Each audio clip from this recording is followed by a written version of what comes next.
Hai jiwaku, bangun segera maju dengan berani, kalahkan cobaan dunia, hidup kekal diberi.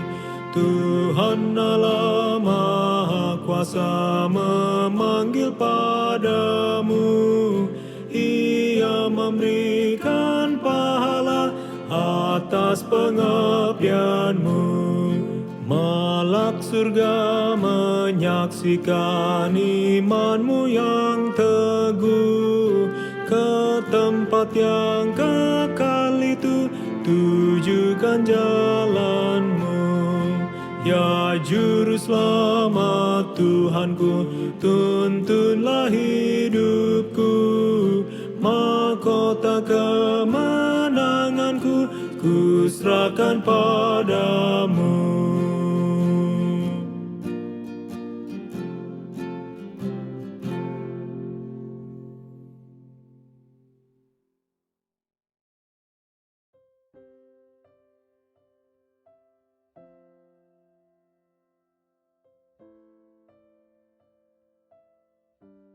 Salam damai, shalom, dan selamat bersama lagi hari ini di dalam firman Tuhan renungan harian kita. Apapun yang kita pelajari, semoga kita mendapatkan sesuatu yang baik. Mari kita berdoa. Tuhan Allah Bapa yang penuh kasih, berkatilah kami hari ini, agar setiap pelajaran ini kami mengerti dengan baik. Terima kasih, kami berserah dalam nama Yesus. Amin. Saudara-saudara, firman Tuhan yang akan sama-sama kita renungkan berjudul Kasih Persaudaraan, Februari 25. Ayat renungan pula yang akan sama kita renungkan di dalam Mazmur 133 ayat 1. Sungguh alangkah baiknya dan indahnya apabila saudara-saudara diam bersama dengan rukun. Kita akan sama-sama mempelajari hari ini firman Tuhan ini, dan kita akan mulakan dengan satu kisah di mana Asop pada 620 hingga 564 sebelum Masehi, pencerita terkenal Yunani kuno, menulis dongeng sastra tentang sebuah keluarga yang anak-anaknya sentiasa bergaduh dan menjengkelkan antara satu sama lain. Si ayah menjadi sedih karena kelakuan mereka dan ingin memberi pengajaran yang tidak akan mereka lupakan. Apa pelajaran itu? Melalui cerita dongeng yang telah diceritakan. Pada suatu hari dia membawa pulang seikat dahan yang nipis dan kering. Dia mencabar anak-anaknya untuk mematahkan dahan-dahan yang diikat itu menjadi dua. Adik mencoba terlebih dahulu, diikuti oleh abangnya, tetapi mereka tidak dapat mematahkan dahan-dahan yang diikat itu menjadi separuh atau dibagi dua. Nah, saudara-saudara, melalui kisah ini, bapak itu kemudian membuka tali dan memisahkan ranting-ranting itu dan menyerahkan kepada anak-anak mereka untuk mematahkan ranting-ranting itu. Sudah tentu mereka dapat mematahkan ranting itu dengan mudah karena sudah dipisahkan daripada ikatan. Jadi, dalam cerita itu, pelajaran itu ringkas tetapi bermakna. Jika Anda kekal bersatu, Anda akan menjadi kuat dan tiada siapa yang dapat mengalahkan Anda. Tapi jika Anda berpisah atau tidak bersatu, siapa saja boleh mematahkan Anda dengan mudah. Apakah kita mendapatkan sesuatu daripada kisah tadi? Apakah kita mengerti bagaimana untuk bersatu dan bagaimana yang terjadi kalau kita berpisah? Saudara-saudara, ada kekuatan dalam kesatuan. Kitab suci menyebut beberapa adik-beradik dan kisah tentang mereka. Kain dan Habel, Esau dan Yakub, Yusuf dan saudara-saudaranya, Musa, Harun dan Miriam, Petrus dan Andreas, Lazarus, Marta dan Maria. Semua ini adalah adik-beradik. Semuanya adalah bersaudara. Dalam banyak case, hubungan antara mereka adalah rumit dan menyakitkan. Kain membunuh adiknya Habel karena cemburu.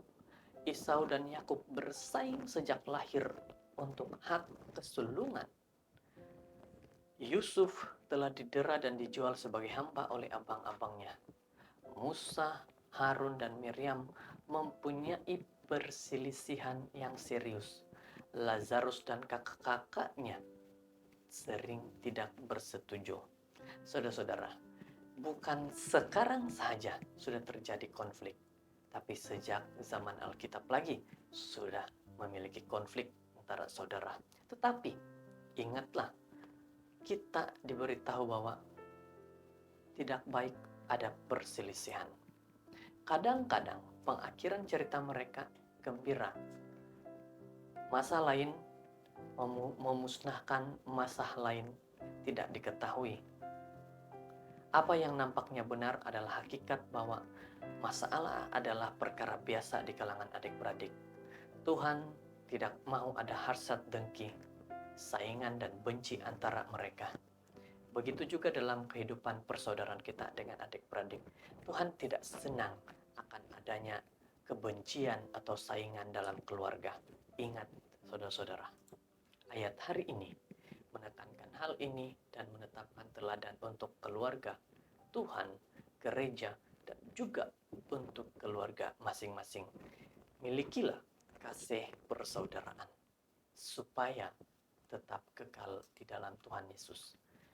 Yohanes, murid muda yang dikasihi Yesus, meminta kita untuk mengasihi satu sama lain dan mengingatkan kita bahwa kasih sejati hanya datang daripada Tuhan. Memang benar, seperti yang dinasihatkan kepada kita, apa yang dikatakan oleh Yohanes, bahwa mintalah Tuhan untuk memberikan kita kasih atau saling mengasihi sebagai saudara. Setiap orang yang mengasihi lahir dari Tuhan dan mengenal Tuhan. Barang siapa tidak mengasihi, tidak mengenal Tuhan, sebab Tuhan adalah kasih. 1 Yohanes 4 ayat 7 hingga 8. Lihat ayat ini. Barang siapa tidak mengasihi, ia tidak kenal Tuhan. Tetapi siapa yang kenal Tuhan, ia lahir daripada, siapa yang mengasihi, lahir daripada Tuhan. Anda mungkin mempunyai beberapa masalah dengan adik-beradik, atau mempunyai anak-anak yang selalu bergaduh dan bersaing. Apa yang Anda dapat lakukan? Penyelesaiannya adalah dengan menerapkan kasih sejati yang datang daripada hubungan rapat dengan Tuhan. Sumber kasih, kekuatan daripada kesatuan, seperti contoh cerita dongeng Aesop sebentar tadi, adalah penting tetapi tidak mencukupi. Kasih Tuhanlah yang menyelesaikan penyelesaian yang sempurna di dalam konflik-konflik, dan kasih Tuhan yang dapat menjadikan kesatuan dalam keluarga. Carilah kasih Tuhan hari ini. Saudara-saudara, cari Tuhan di dalam kehidupan persaudaraanmu. Jangan biarkan ada perselisihan. Jangan biarkan dirosakkan persatuan keluarga itu. Semoga kita mendapat nasihat yang baik hari ini. Mari berdoa. Ya Tuhan kami di surga, kami bersyukur kepadamu. Kau sudah memimpin kami dengan baik, memberikan nasihat yang baik kepada kami. Inilah doa kami dalam nama Yesus. Amin.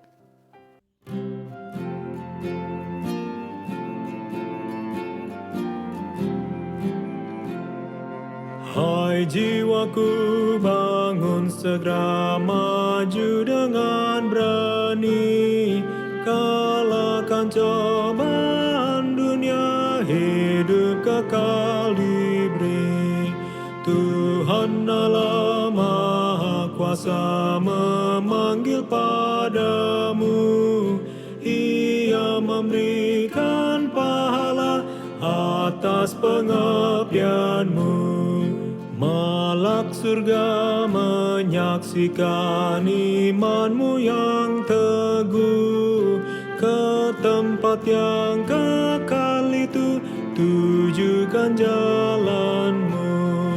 Ya Juru Selamat Tuhanku, tuntunlah hidupku, mahkota kemenangan serahkan pada